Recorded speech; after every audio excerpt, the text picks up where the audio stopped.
Esther works at a cafe and earns $15 an hour. Copy and complete this table showing hours worked H and total earnings T.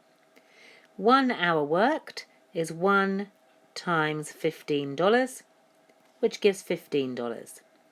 2 hours work is 2 times $15, which gives $30. 3 hours worked is 3 times $15, which is $45 earned. And we can see that the pattern is continuing. We're going up in $15 for every extra hour that is worked. That means that for 4 hours, 45 plus 15 would be $60. And for 5 hours, if we add another $15, that'll be $75. Make a formula linking T and H.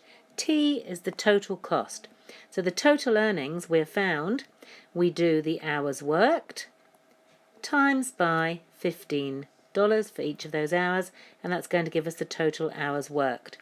We can leave it like that, or usually in algebra we don't show the time sign, and very often we put the number before the letter when we're timesing things. So we could write it as 15H, which means 15 times the hours, equals T, or we could write it as T equals 15H. Use your formula to calculate the total earnings if Esther worked for 17 hours. We can now use this formula.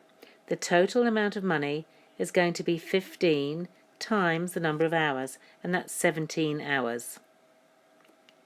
So the total cost will be $255.